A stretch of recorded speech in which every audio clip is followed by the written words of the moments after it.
Joyling World. Welcome to a place where fun meets adventure, and every journey is a new story.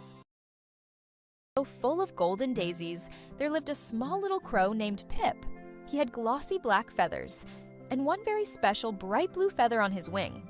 Pip had big, warm amber eyes, a tiny peachy beak, and a little daisy crown he wore every single day. He was the friendliest bird in the whole meadow. One morning, the sun climbed up high and painted everything golden and warm. Pip stretched his little wings and blinked his eyes slowly in the gentle dawn. It was a beautiful day, but something felt different. Pip's throat felt very dry, like a petal left out in the heat. "I'm thirsty," said Pip with a tiny puzzled frown. "I must find some water, cool and sweet and sparkly, before the sun goes down." Pip hopped over to a tall golden sunflower. "Dear flower," he asked, "is there any water near?" The sunflower nodded softly and swayed in the breeze.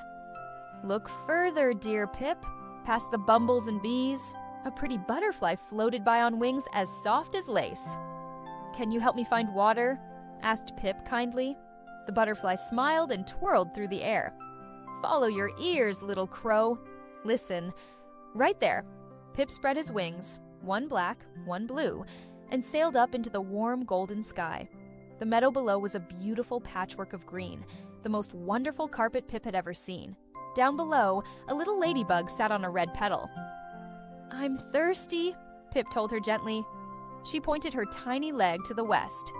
"Where the tall, mossy trees grow, you'll find what is best." And then Pip heard it, a sound like a tiny lullaby, a gentle tinkling like bells dancing in the spring breeze, soft as a whisper, light as the wind. He followed the music through paths of golden light, past ferns and cool green moss, under a tunnel of dappled trees. It felt like walking through a daydream. A fluffy white rabbit sat beneath a fern. "Do you know where the water sings?" asked Pip. The rabbit smiled and said, "Follow the shimmer of dragonfly wings." A little dragonfly appeared, shimmering emerald and blue. Its wings caught the sunlight and glowed. It zipped and zoomed through the willow trees, and Pip flew happily after it on the cool breeze. The tinkling grew louder, sweeter, more musical. Pip's heart felt light and happy. He knew something wonderful was just ahead. He noticed tiny dewdrops on the leaves, each one like a little pearl. He touched one gently with his beak and tasted it. Cool, fresh, and sweet. The most magical taste he had ever known. And then, there it was, a sparkling stream dancing in warm golden light. It chattered and giggled and shimmered as if it had lovely stories to share every single day. Pip landed softly on the gray pebbles beside it. He leaned down and drank. The water was cool and fresh and clear, the most wonderful thing his little beak had ever touched. He drank and drank until his thirst floated gently away. And when he looked up, everything seemed brighter, the colors more beautiful, the world more magical. All because of that cool, sparkling stream. A small round frog sat on a smooth pebble nearby.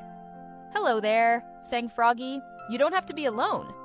He waved his little green arm and smiled his very wide smile. And just like that, Pip had a brand new friend. They splashed and laughed together in the cool, rippling water. The stream sang songs as it skipped over the stones, soft musical murmurs and silvery tones. As the sun slowly painted the sky in pink and peach and gold, Pip ruffled his feathers and looked at his dear new friend. "Thank you," he said to the stream.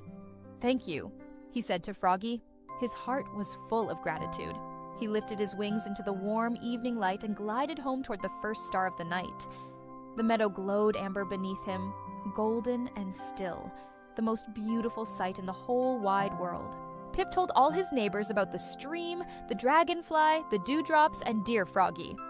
"When you feel thirsty," he said with his gentle smile, "just listen to nature. She will always show you the way." Now Pip tucks his little head under his soft black feathers. He dreams of the sparkling stream and the soft silver moonlight on the water. So close your eyes now, little one. Let the dream take you gently away. Good night, little crow. Good night. Gentle moon.